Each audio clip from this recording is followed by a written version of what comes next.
fais cette petite vidéo un peu inattendue, du moins pour moi, parce que en fait, pourquoi j'ai des chiens qui aboient là en fait? Je sais pas. Et comment vous expliquer que en fait je suis allée dans une jardinerie que j'apprécie beaucoup.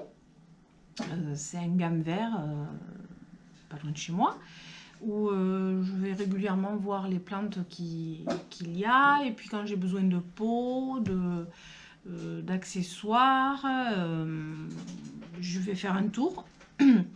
Pardon. Et des fois on tombe sur des petites trouvailles, des petites pépites, enfin voilà, des petites plantes bien sympathiques en réduction. Donc là en fait je voulais vous montrer notamment deux plantes qui sont en fait que j'avais pas du tout prévu d'acheter et puis d'avoir dans ma collection là en ce moment en tout cas, que je voulais avoir mais un jour dans les meilleures conditions possibles. Et là il se trouve que en fait c'était le bon moment, parce que là c'était clairement au niveau prix, parce que bon, j'aime pas trop parler des prix et tout ça, mais au niveau prix c'était intéressant, et c'est vrai que des fois quand on peut faire des petites affaires c'est sympa. Donc en fait la première qu'en fait j'ai repéré depuis un petit moment dans cette jardinerie, c'est une plante un peu particulière que j'ai pas du tout dans ma collection, j'en ai aucune comme ça, et assez spéciale à cultiver. C'est un petit challenge pour moi parce que clairement c'est une plante assez inhabituelle avec des besoins assez compliqués, et j'avais envie de m'y pencher dessus. Et là il se trouve qu'elle était à moins 50% parce que on va dire qu'elle est défleurie. Donc c'est une plante carnivore, voilà, une Nepenthes, j'espère que je prononce bien, une Nepenthes. En fait je la ziotais depuis un moment. Alors en fait elle a des rampes magnifiques, franchement elle pousse super bien. Ce qu'il y a c'est que en fait c'est une plante carnivore avec des urnes normalement. Je dis bien normalement parce que là en fait elles sont toutes sèches. C'est pour ça qu'entre défleuries, c'est une fleur hein, elle est défleurie, ce sont des urnes, c'est le fameux piège des plantes carnivores. C'est une plante carnivore passive. C'est-à-dire qu'en fait, elle attend tout bêtement que les insectes viennent à elle. Et du coup, du fait qu'elle soit défleurie, elle était à moins 50%. Donc là, en fait, au lieu de 26,90 €, ce qui me fait trop cher, je l'ai payé 13,45 €. Ça va, c'est beaucoup mieux. Et vu qu'elle est en très très bonne santé, bon là je l'ai vaporisée, elle est en très très bonne santé, c'est juste que là je vais prendre des renseignements exacts pour voir comment je coupe, ce qu'il faut que je fasse. Et j'ai déjà vu que bon, c'est comme elles viennent d'une zone tropicale humide, je sais que le taux d'humidité doit être hyper élevé, donc c'est déjà ici le cas, parce que j'avoisine à peu près les 70%.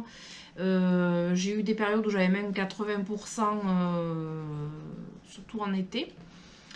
Donc c'est déjà pas mal. Plus je vais vaporiser à peu près tous les jours cette plante.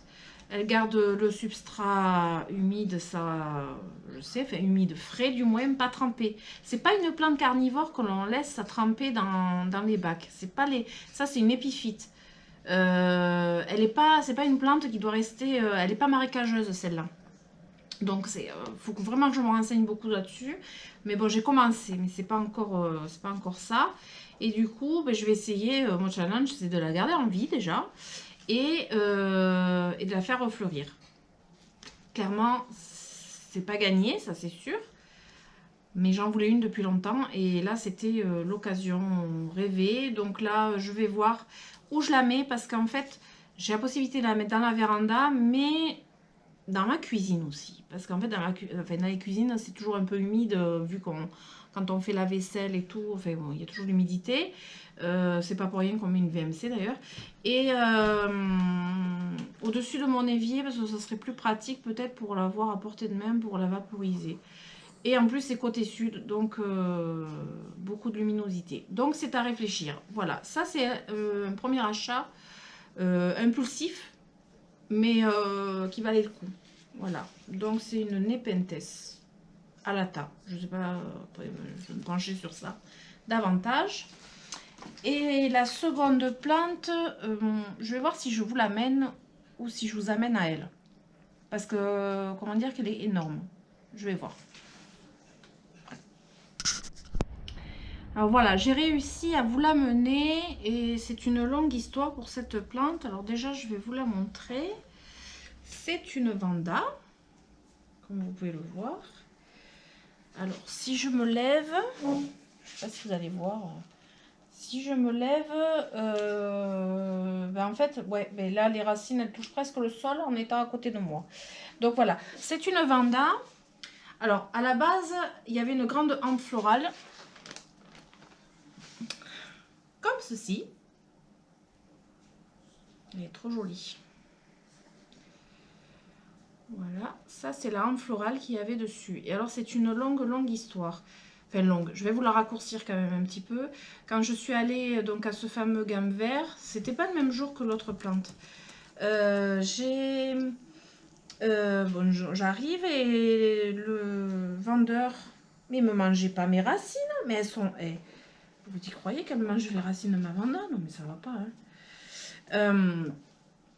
En fait, et donc je cherche des plantes comme ça. Enfin, bon, je cherchais des petites choses.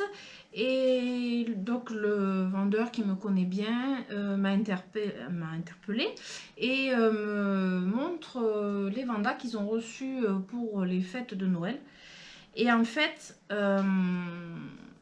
il se trouve qu'il y avait celle-ci. En fait, il me dit on est embêté parce que la hampe florale dans le transport a été pliée en deux. Et voilà, en fait, je vais vous montrer du bon côté. La hampe florale, effectivement, elle a été pliée à ce niveau-là. Elle a été pliée en deux. Donc, en fait, la fleur pendait, toujours vivante et toujours la tige verte. Et il me dit, si je vous la fais à un prix plus qu'intéressant, est-ce que ça vous intéresserait, puisque je sais que vous aimez les plantes. Et moi, j'avais pas prévu une vanda, j'en ai eu 4, il m'en reste 2 petites, toutes petites, parce que je les ai clairement assassinées dans mon bassin quand je les ai oubliées avec le soleil. Donc ça, je vous ai déjà raconté. Et du coup, pas prévu du tout. Et là, il me dit, pour le prix, ça serait intéressant. Donc, je lui demande, oui, effectivement, combien. Alors, à la base, elle coûte 55 € cette plante, avec la hampe florale en bon état. Et là, il me la propose à 25. 30 € de moins, plus de 50%. Mais je lui dis, vous savez, vous avez vu qu'il y a une autre hampe florale qui arrive. Donc, ça veut dire que là, elle va être magnifique. Même si la première est cassée, et encore qu'elle n'était pas encore complètement cassée, j'ai fini par la couper parce qu'elle jaunissait en bas. Alors avant qu'elle soit complètement fichue et que je perde la floraison, j'ai coupé, j'ai mis dans un vase pour en profiter un maximum. Et du coup, ben, il m'a dit, mais c'est pas grave, si vous la voulez, je vous la laisse pour 25 €. Et moi, j'ai dit, pas de souci, je la prends. Parce que là, je vais avoir clairement une belle fleur qui arrive, une hampe florale magnifique. Donc ça, c'est encore une plante, ben elle n'est pas évidente. Franchement, elle n'est pas évidente à entretenir. C'est une des orchidées les plus compliquées. C'est une orchidée épiphyte, comme d'ailleurs la plupart, on va dire. Mais celle-ci, clairement, ben, il faut l'hydrater beaucoup et un taux d'humidité plein pour les gamelles. C'est-à-dire si on a 90% ou 95% ou 100% d'humidité, c'est le topissime. Vu que j'ai clairement pas ça ici, ben, à vaporiser ou à doucher. Alors moi, je l'avais mise dans ma douche et puis ben, le jet d'eau. Dès que les racines, en fait, elles ne sont plus vertes comme ceci, qu'elles commencent à grisailler, ça veut dire qu'elle a besoin d'eau. Et après la vaporiser régulièrement pour qu'elle ait de l'humidité en permanence. Donc, d'où la complexité vu qu'elle est très grande. Ben, je l'ai prise, mon mari m'a dit t'as bien fait, donc j'étais assez contente de moi. Du coup, je me retrouve avec 2 plantes qui ne sont pas évidentes, que je n'avais pas prévues, mais qui sont juste magnifiques. Donc, vous comprenez bien le principe de ma vidéo, j'avais trop envie de vous montrer ça. Et puis, ben, je suis toute fière, je suis toute contente. Après, on va voir ben, ce qu'elles vont devenir. On va faire un petit suivi, hein, de voir comment ça se passe. Parce que je sais que c'est pas évident et que c'est pas gagné. Donc voilà. Voilà. J'espère que cette vidéo vous aura plu. Parce que moi, je suis hyper contente. Puis c'est du sauvetage en même temps. Donc voilà. Je voulais faire aussi un petit clin d'œil à Christelle de la chaîne YouTube Les Plantes à Christelle. Oui, Les Plantes à Christelle. Parce que je sais elle raffole des Vandas. Elle commence une super collection d'orchidées. Et je lui ai parlé de mon acquisition. Et voilà, je voulais lui faire un petit coucou et que en fait elle m'a donné l'envie de repartir sur ces orchidées là et voilà, et quand je l'ai eu entre les mains cette orchidée, ben forcément j'ai pensé à elle. Donc ben, Christelle, si tu me vois, ben, je te fais des gros bisous aussi. À bientôt.